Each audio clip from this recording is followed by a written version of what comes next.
in the middle of those vines, lunging from my porter every step of the way, I had that thought, why am I doing this? This was the stupidest thing I have ever thought to do. And then, of course, later you're like, this is the most amazing thing I've ever done.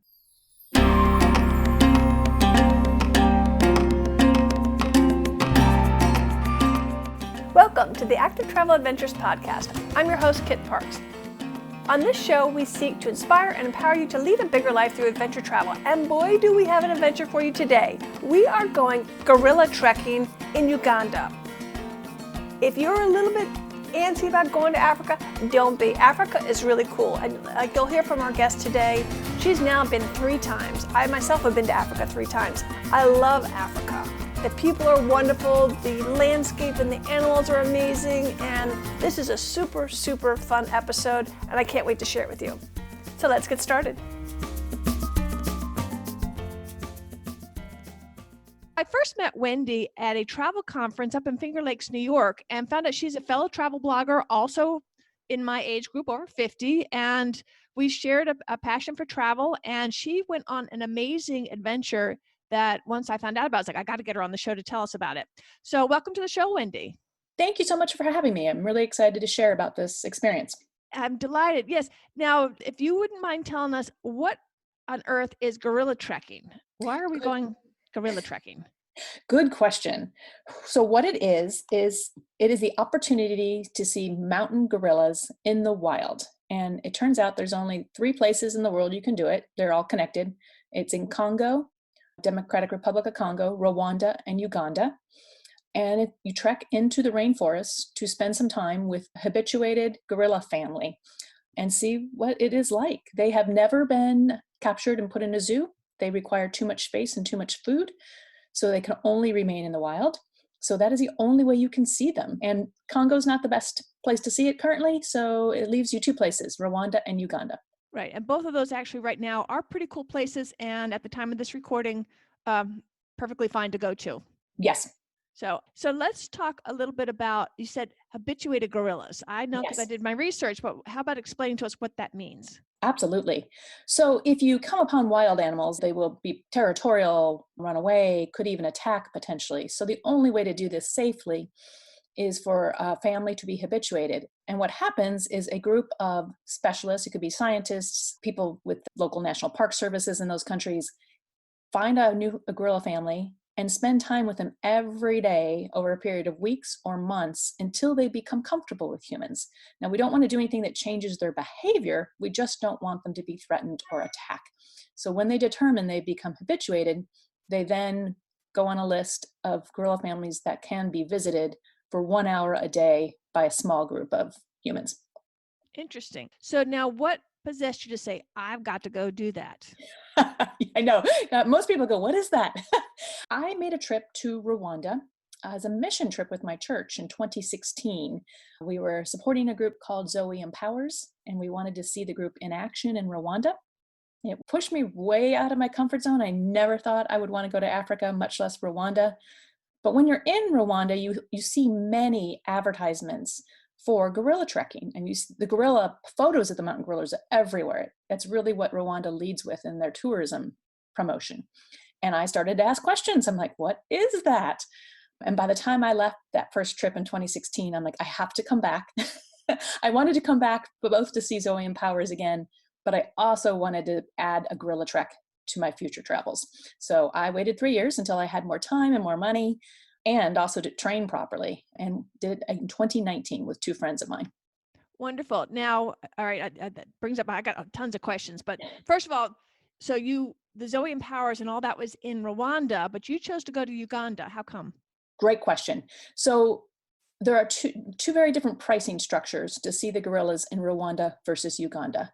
The governments of each of those countries charges a permit, and you must pay for a permit to see the gorillas. In Rwanda, that price is currently $1,500 a person, and in Uganda, that is currently $600 a person. So many people opt for Uganda because it is more affordable. That does come with trade-offs. I did do some other trekking in Rwanda. I got to see the golden monkeys there. There is a better infrastructure, especially of roads in Rwanda. So there's a trade-off. There's a reason they're charging more. They have put a lot of effort into their infrastructure in their northern Rwanda where you go to see the gorillas. But we opted to go to Uganda instead and to extend it and do some other safari drives while we were there. But many people do choose Uganda because of the price. Right. And I also want to mention that those monies, even though that sounds steep, that's helping to make those countries not poach their own animals. It helps make this a tourism thing instead of, oh, they want the gorilla paws or they want rhino horns and all that. So when they can make money off of our ecotourism versus selling animal parts, it helps keep the animals around for us. Completely. I know those prices sound shocking at first. When you go there and do it and you realize how much work goes into in Uganda, the Uganda Wildlife Authority escorts you into the rainforest to keep you safe. They have to limit the number of people who go in each day. And then in Uganda, 20% of each permit, so 20% of $600, goes back to the local villages for improvements, infrastructure improvements, things that will benefit the entire community.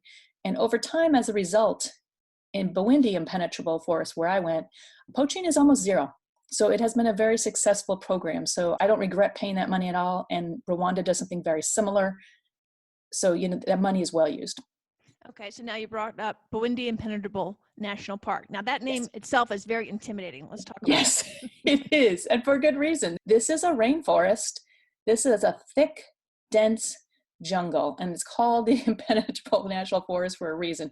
People normally wouldn't just go for a leisurely stroll. It's full of wildlife. In addition to gorillas, there's many primates and many other lizards and bugs. So it could be intimidating and probably not wise for anybody to go wandering in there by themselves. All right, so we are in the Bwindi Impenetrable National Park, and we were talking about how it is impenetrable. I mean, we're not talking trails there unless they're animal paths. Or how are you getting around? Are you climbing through vines, or talk about that? Yes, absolutely. So both. There are trails to walk into the forest, and I don't know, there is at least one major trail that trackers and visitors can take. However, gorillas don't use them. So the trail may take you to the beginning of the national forest. After that, the trackers and your guide will lead you anywhere they think the gorillas are, which typically is jungle. So there were points in our trek where we were climbing down vine-covered slopes, grabbing onto trees, while the trackers led ahead with machetes clearing the way for us. So yes, there is a trail, one large trail. They also probably use it for emergency evacuation and such, but it's not an extensive trail system. It's not a place where people just show up and go hiking. Gotcha. So this sounds like it also is a little bit difficult. On a scale to 1 to 5 for difficulty rating, where would you place it? For us, the day we went, I would definitely put it at a 4. Okay. Is that because the elevation change or just because of the dealing with the landscape issues? For us, it's the landscape. So back up a little bit and explain. There are a number of different habituated gorilla families.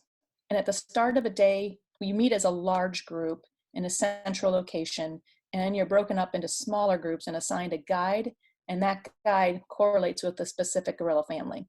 What they also do at that point is they make decisions, all these different tour guides and the UWA guides make decisions about kind of the fitness levels and health of the different visitors in front of them. So if a gorilla family is particularly close, say lower elevation, easy to get to, they'll typically assign maybe the older group of travelers, or if they've been told somebody is in poor health, to the easier family. I think our group looked pretty healthy, so we got assigned to a gorilla family that was a bit further into the forest, and they knew it was going to take us a little bit longer to get there. So it can really vary because you're dealing with wild animals and you're dealing with the rainforest. So it's possible to have a pretty easy trek. You could be 2 or 3, depending on where that particular family decided to rest the previous night. Or it could be a 4 or 5, like we experienced when we had to climb down a steep slope because the gorillas, that's where they were. So it can definitely vary. So it's good to be prepared and do your fitness preparation prior to coming in the event that it's a tougher trek.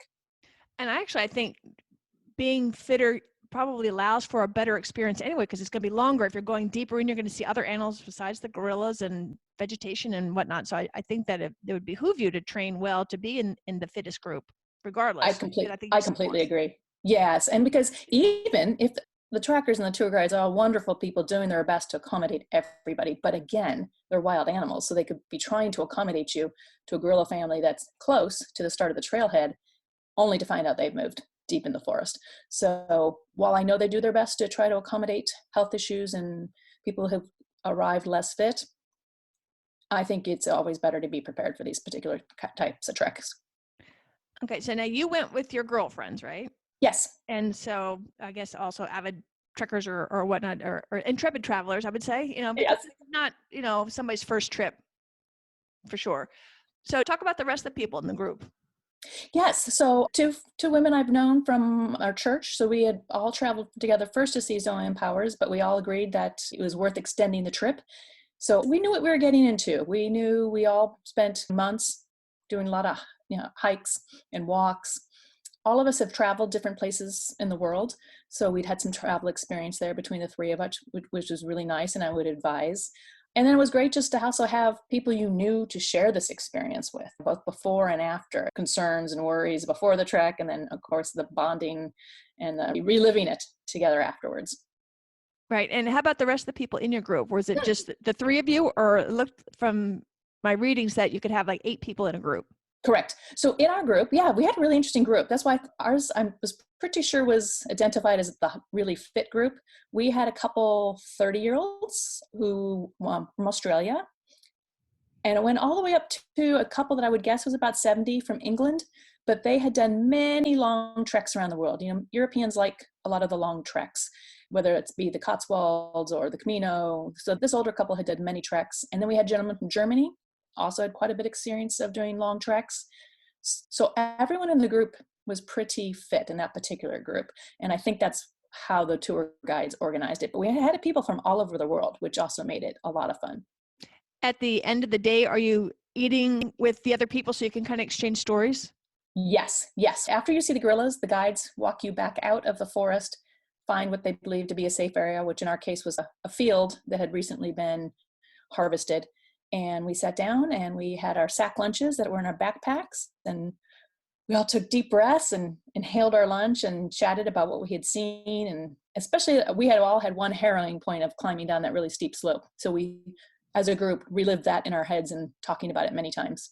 Right. We refer to that as type 2 fun. It's not necessarily fun when you're doing it, but it's fun afterwards, particularly when you're talking about it. So true. It makes for a great story, doesn't it? But Yes. literally, while I was in the middle of those vines, lunging from my porter every step of the way, I had that thought, why am I doing this? This was the stupidest thing I have ever thought to do. And then, of course, later you're like, this is the most amazing thing I've ever done. So. And now, is that your favorite memory of the trip? Actually, I think my favorite memory, honestly, is sitting so close to the silverback. At the very end, he was seated, and if you don't know, the silverback is the alpha male of the gorilla family, and he literally usually has a kind of a strip of white fur across his back, thus the name. He was sitting at the base of a very tall tree. He looked very relaxed, but he was there because the baby gorilla was swinging high up in the tree. So he was protecting the baby, and yet he seemed completely unfazed by us. He was clearly comfortable with us. But every so often he would yawn and you'd see these giant teeth and you would be reminded he's still a very dangerous wild animal. So being so close to a creature that seemed both so relaxed and calm, but you knew was still a wild animal, was a very incredible experience. And so what was it like when you first saw them? What were you thinking? When we first saw the gorilla, the silverback sleeping, you had that moment, you're like, I've dreamed of this and I'm finally here. That is a wild animal in front of me. He's sleeping right now, but wow, all the preparation that goes into this trip, the planning, the research, the fitness treks, that you're finally here. It was, seriously, I took a deep breath. It was amazing. Cool. And how big are they? Oh, they're enormous. I'd say, I think I have one photo I shared with you where you can kind of see him partially standing in profile. I think they're the size of 2 or 3 average men. They're Wow. just enormous. And maybe some of that's exaggerated by a lot of that fur. They're pretty furry creatures as well, but it looks, yeah, they're much bigger than the lowland gorillas that we've seen in zoos. I don't know much, I'm exaggerating a bit, but they are bigger than lowland gorillas. So what you've seen in a zoo, and then it's bigger than that. How cool. All right, that's really cool. I can tell they're enormous by the great photos that you sent, which I'm going to put on the website, so be sure to check those out. But without having a person or something to put it scale to it, it's more your imagination. But they sound ginormous. I'll try to look up their average height and put that in the website as well. Yeah, it's a good thought. I haven't thought to do that yet. Yeah, that's a good point. Okay, now I want to go back to your trekking team. We were talking Yes. about safety and all that. Tell us about who's on your team and what's going on there as far as safety, because like you said, they got big teeth and they could turn, so what's the deal? Yes, great question. So you have a number of people who join you. In addition to your 8 visitors, tourists, you have a guide from the Uganda Wildlife Authority. He's the leader. You have trackers. I believe there were 2 on our trip. So they're obvious. They carry a machete, which is quite large, and their job is to go ahead and find the gorilla family and then through walkie-talkie direct the guide how to get to them. You also have 2 armed guards with you. They're carrying, I guess, I'm not a gun expert, but it's a rifle. What they tell you at the beginning of the trek is that the guards are going in the event that they encounter any kind of wild animal other than the gorillas.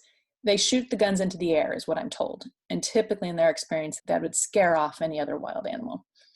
But you are protected because, again, you could run into other wild animals other than just the habituated gorillas. There are wild gorilla families still in these forests.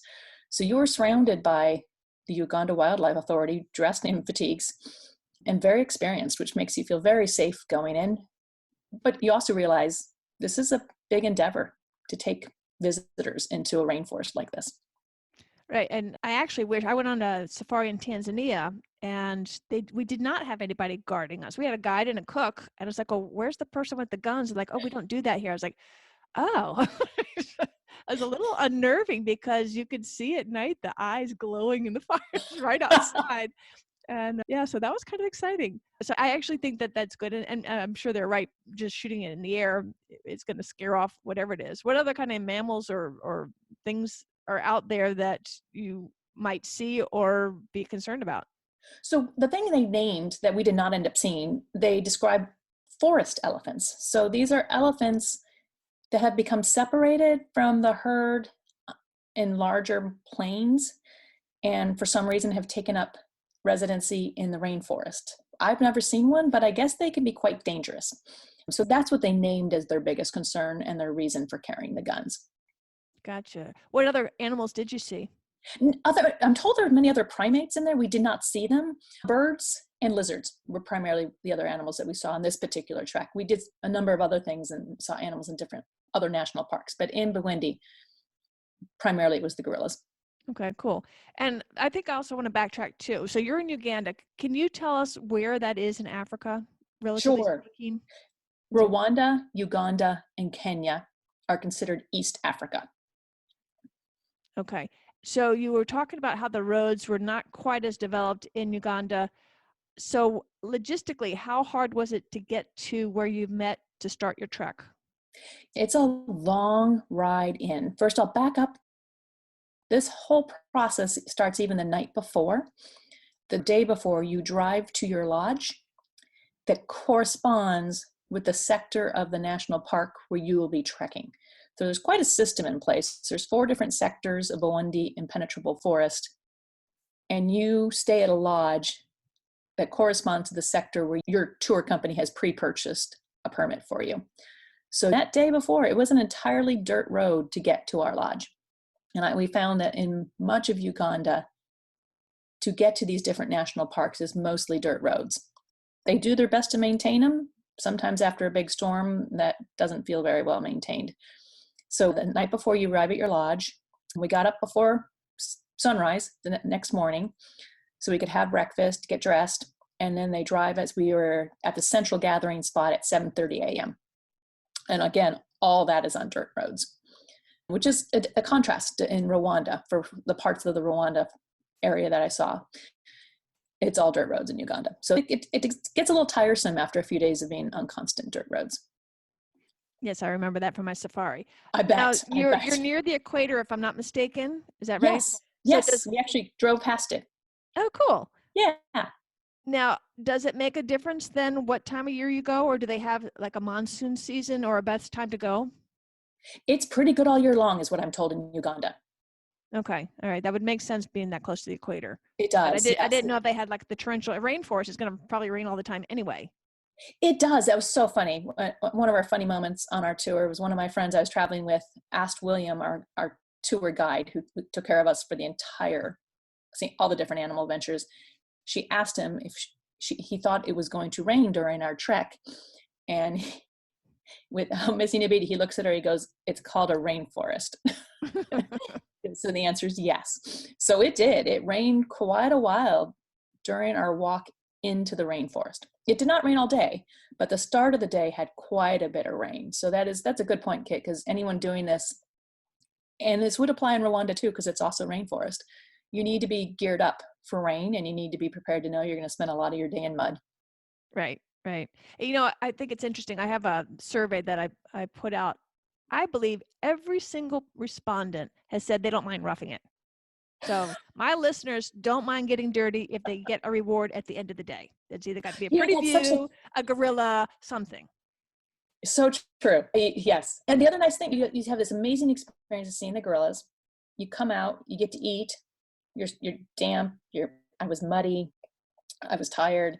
But then you also get to go back to a really nice lodge, depending, which country you're in and what level of accommodation you chose. The lodges were lovely. The staff were amazing. So yes, you're going to be spending some time during the day in mud, but then you get to go back and shower and have a nice dinner. So it Nice. all works out. So tell us, let's talk about the lodging and the food a little bit. So tell us, we have options? Yes. So the tour company I booked through is called Gorilla Trek, and they offered 3 levels of accommodation: budget, deluxe, and luxury. My friends, Jeannie and Cheryl and I, opted for the luxury. And I have to say, in Uganda, I found their luxury level to be extremely affordable. So it would really depend on what budget means to whoever is traveling there. I think if you went to other parts of Africa, that would be much, much pricier. So I found the lodges to be beautifully decorated. We typically had a room was really your own cottage. You had an entire building to yourself, very spacious, very clean, very well decorated, with very helpful staff. Food was delicious. In fact, one of the things I liked, and I've been to Rwanda twice now, I find the food in Rwanda to be quite plain. I found it to be much more flavorful in Uganda, so I really enjoyed the food there. Yeah, the only thing that took a little getting used to is these little lodges are not heated. You are up in a rainforest, you're up in a higher elevation, so in the evenings it gets quite chilly. So I would come back and find a fireplace where they had actually built the fire and a hot water bottle under your sheets. And that's how you stay warm in the evenings. That's what we used in Bhutan. They work really well. They did. I was so stunned the first night. I crawled under the covers and I almost screamed. I didn't expect anything else under my covers. And there's your old-fashioned hot water bottle. I'm like, I haven't seen one of these since I was a little kid. But then I got used to them by the 3rd or 4th night, however many nights we had them in the different rooms we were in. I'm like, this is really smart. Yeah, you had it in a hotel. We actually had that in our tents. We were camping, and I was like, how clever is this? Yes. It's super. Once you're weighs nothing. I was like, put that in the car camping thing. Or put that it was really nice. Yeah. I just didn't expect that you wouldn't have heat. But, it's so interesting. You travel that part of the world. Some of our American expectations are just challenged. What we think everybody in the world does isn't what they do. Right. And then I wanted to go back rewind a little bit about the food. So what are typical dishes there or foods? Yes. So it is very vegetable heavy, not necessarily because people are vegetarians. I think that's just a more traditional way of eating in Uganda. So you see a lot of potatoes, a lot of sweet potatoes. I'm trying to think of it. I think that, is it yucca or kava? There was another vegetable that was very commonly served, sometimes mashed, sometimes chunked. So a lot of starchy vegetables. And in Uganda, they almost remind me a little bit of an Indian touch, kind of curry, a lot of curry based, a lot more spices to it. And then it's not unusual to see goat also served as a meat on the side, maybe smaller portions. Spinach was another option we had. And Uganda it was very flavorful. The lodges went to a lot of work to prepare really nice meals for us. The other thing I really appreciated, all the lodges we were at, both breakfast and dinner, plenty of fruit, fresh fruit. So fresh fruit and the cooked vegetables make up a good portion of your meals. So you never went hungry, you don't think? No, just just the opposite. They fed us and fed us well. We really appreciated it. Oh, good. Now, you talked about luxury. You say in your blog post, which of course I'll link to in the show notes, how important it was and how smart you were to have hired a porter. How come? Oh my goodness. Yes. That's why I wrote it twice in the same paragraph. So what happens for two reasons, I'll say I would highly recommend porters. One, they know these trails and these forests like the back of their hands. Many porters have been doing this for many, many, many years. So your guide's task is to get the group to the gorillas. For the Uganda Wildlife Authority, that's their priority. You've paid a lot of money. They want to get you to the gorillas. But along the way, you may be walking through a lot of mud, or maybe a trail gets steep, or in our case, the slope goes downwards and is really a tough climb. Your porter is there just for you, whether it's carrying the backpack, helping show you where, literally in some cases, where to put your foot for the next step. So their job is really to make sure you make it through unscathed. The second thing for the porters, however, though, this is money that they take home into the village. So all these porters have other jobs. Mine actually was a brick maker. Peter does brick making most of the time. And periodically throughout the month, he's allowed to come and serve as a porter. And that's just extra cash for him and his family. And there's a minimum dollar amount set for what you must pay a porter, but you're always welcome to pay them more as well. So the three of us, Jeannie, Cheryl, and myself, found the porters to be extraordinarily helpful. Though there were a couple people in our group who took a pass on that, and they said they were just fine. Okay, gotcha. And was there a language barrier at all? With a porter? With a porter, or just in general on the trip? No, there really wasn't. So Uganda was originally colonized by the British. So you find English widely spoken. So no, I did not. Okay. Is there anything that you wish you'd known ahead of time or brought with you that you can tell us that we should be doing that instead? Definitely. I think I actually wrote to the Gorilla Trek was a wonderful company, but I actually wrote to them afterwards. I was not well prepared for proper tipping. Two reasons. One, Uganda is a heavily cash-based society. So at the lodges, if you wanted to leave tip, it had to be in cash. We're very comfortable as Americans always adding tip to our credit cards. That is not done. There's no line for that. That is not accepted. If you want to tip anybody at any point in time, it must be in cash. And therefore, it also you must have smaller bills on you. Sometimes when you go to a currency exchange, you get large bills. And that's not particularly helpful when you need to pay several different people tips over the period of a few days. So, if I would recommend anybody, whatever company you choose to hire, ask them to help guide you on that in advance and get the cash out and get it out in small bills. Because you don't want to leave anybody who's been wonderful untipped. These people work very hard for not a lot of money, and you want to show them your appreciation. And you're not going to find an ATM in the national parks. You need to get that while you're still in civilization. Thank you. So yes, exactly. That's third and final point. Yes, we were coming originally from Kigali in Rwanda, was where we were originally picked up. A lot of people come from Kampala in Uganda. That's the point in time. Because the other challenge we did have, my friend Cheryl at one point wanted to take out more money for tipping, and some of the ATMs in smaller towns would not take her card. So we had to keep stopping until we found a Barclays bank that would accept her American card. So yes, the biggest towns are the best place to get the amount of cash you're going to need for the course of the trip. Right. And I've run into that problem multiple occasions where for whatever reason, my bank card didn't trust the ATM, so it would reject me. And so I'd have to go bank to bank to bank till I found one it trusted. Yes. And that was honestly one of the first times I had experienced that, because previously I just had certain machines in Kigali we knew were reliable. But yeah, so you got to be prepared for that. For example, at the end of the gorilla trek, you pay your porter. That's really a payment. You've hired somebody. But you may also want to tip the guides and the trackers. That's a very common practice, not only for gorilla treks, but the chimpanzee treks, the golden monkey treks. If you went on a birding trek, that is common practice in that part of the world. So you want to be prepared. Gotcha. So you said you did some other things while you're there because you're only out to see the gorillas for that one day. What else are you doing while you're in Uganda? We did a chimpanzee trek, which was also amazing. It was a lot easier. They live in Jabale National Park and it is much flatter. So that was a lot easier. We got remarkably close to the alpha chimp in the particular family we were taking to. So it's very similar to the chimps. They, again, habituate families of them. Small groups are allowed to walk in, led by Uganda Wildlife Authority, and you're allowed about an hour to see them. So very similar process. They're just, you're seeing a chimpanzee instead of a mountain gorilla. And then we also went into Queen Elizabeth National Park and did some very traditional safari drives. There are lions and elephants and antelope, buffalo. That was also an amazing experience.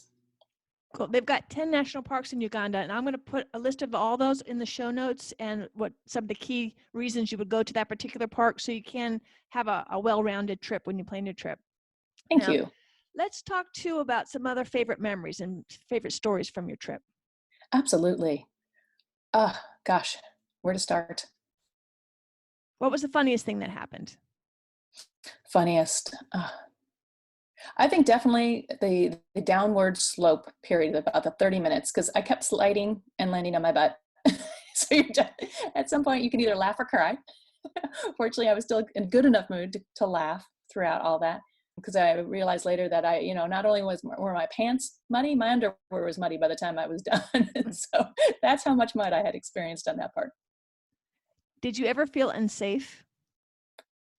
You know what? I did not. Thank you for asking that. I did not. I was frustrated at times, but I was so surrounded by people who were there to help us that I never felt unsafe. So looking back, I know that it's got to have taken like forever to get there from the time you left home, particularly from your Western United States. So was it worth all the time and the money? It was. It was. Definitely. How did this rank compared to some of your other trips? You're very well traveled. It's probably among my favorite 2 or 3. It's so difficult sometimes to compare. A few months ago, I was in Europe, and being in Europe is such a radically different experience than being in Rwanda and Uganda. But I guess what's different for me, Kit, is before my first trip to Rwanda, I told people I would never go to Africa. I was convinced it wasn't for me, that it would be too uncomfortable, too outside my comfort zone. And yet I'm planning my 3rd trip to Africa this year. I'll be going to Kenya. So this is the travel experience that radically changed my look on travel.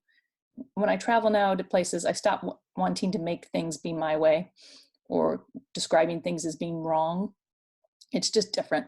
And in Rwanda and Uganda, and I'm told other parts of Africa, we need to go ready to be flexible, to see things differently, and to understand that different isn't wrong. So I think this is one of the most transformative travel experiences for me.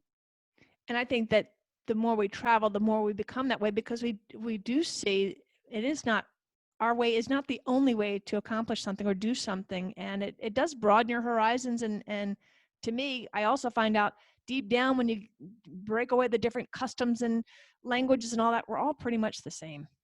So true.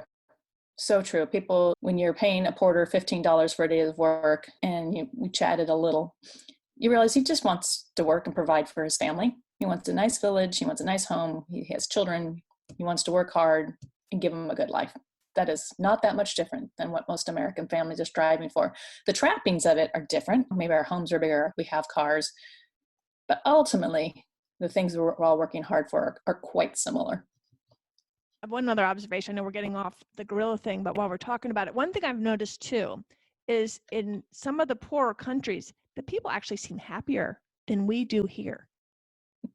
Yeah, I have noticed that. It's a simpler goals to achieve. I want a roof over my head. I want to feel safe, and I want a steady income. And that can be achieved. There's a more direct path. I think here in the States, if we have a home, we want a bigger home. If we have a car, we want another car. If we have money, we want more money.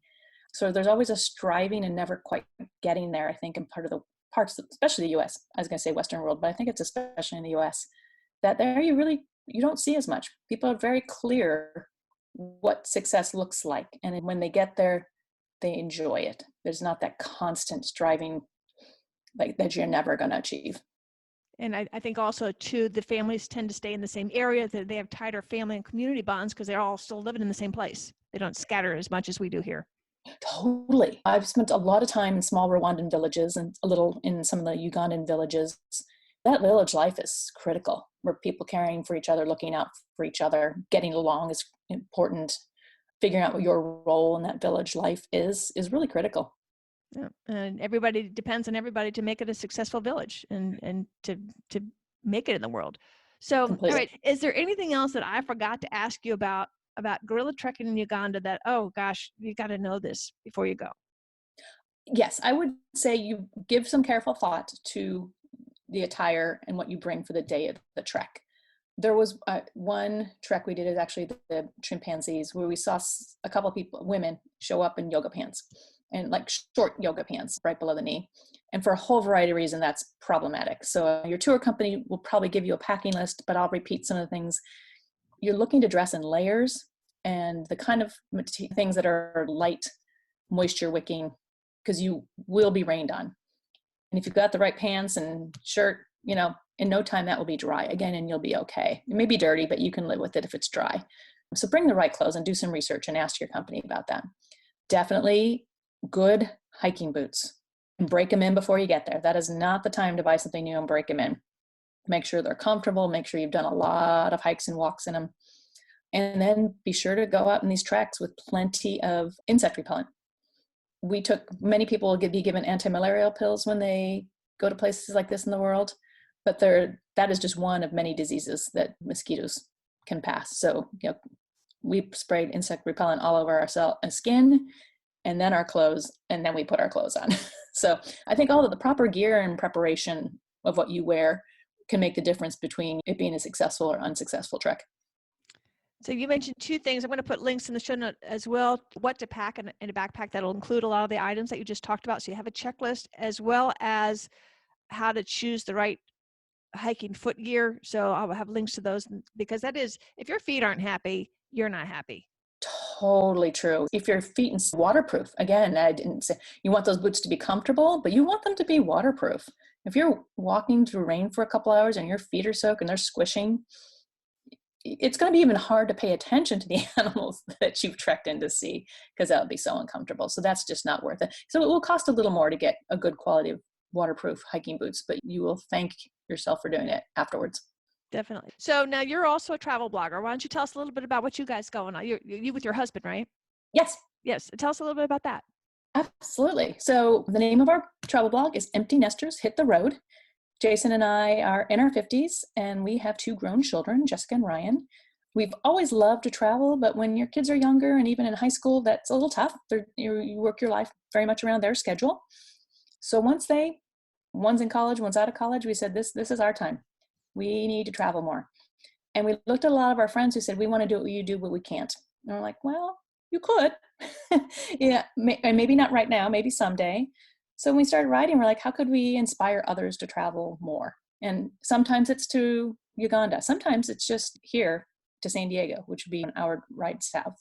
But just to encourage people to not keep putting it off. Stop waiting for retirement for all your travel. Figure out how to do it now. Maybe just some of it, maybe more of it. So we write about destinations, also write about travel tips, how to save money, how to make traveling more comfortable. We've been doing the blog for about 3 years, and we just keep at it. It's a lot of fun. It's great to share with people. It's great to hear other people's stories as well. Cool. Well, of course, I'll have links to all your blog, obviously to this blog post in particular, and all your social channels on the show notes as well. Thank you. Where are you going to next? I am going to Singapore in February. And that will be my first time. So I'm very excited about that. I will be joining a friend. She will be there for work. She invited me to tag along and take advantage of the hotel room that her company would be paying for. So she will work and I will be out exploring Singapore.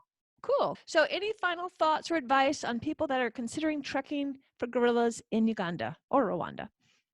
This is something that interests you to do gorilla trekking. Start planning it. While these animals are endangered, fortunately, the populations are growing. They will be there for many years to come. So even if you can't plan that this year or next year, give it some thought out when you could go see the gorillas. Start saving the money, start getting fit for the trek, but definitely go do it if this interests you. Well, thank you so much, Wendy, for coming on the show. We really enjoyed having you and hearing about your experiences trekking for gorillas. Thank you, Kit. I enjoyed it.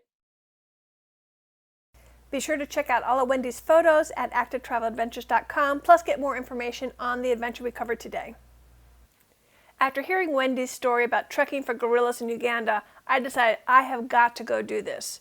So, if you recall, on a recent episode we had Maddie on who taught us about the different adventures Active does over in Botswana, Tanzania, and South Africa. I want to do their Botswana trip, where you also go over to Victoria Falls in Zimbabwe, and also while I'm all the way over in Africa, I'd like to go gorilla trekking. If you are interested in doing this with me, let me know. Write me at kit@activetraveladventures.com. I'm looking at maybe doing this 2022, so I would love to have you come with me. I think it would be a blast, and so please write me if you're at all interested. Let's see if we can figure out a time to do one and or both of these together. It would be fantastic. I'd be really excited to do that. So don't forget, kit@activetraveladventure.com, and also write me anyway. Just let me know your thoughts on the program or what you're up to. I love hearing from you. So thanks to Wendy for coming on the show and teaching us about gorilla trekking. I sure had fun. I hope you did too. I sure appreciate you listening. Until next time, this is Kit Parks. Adventure on.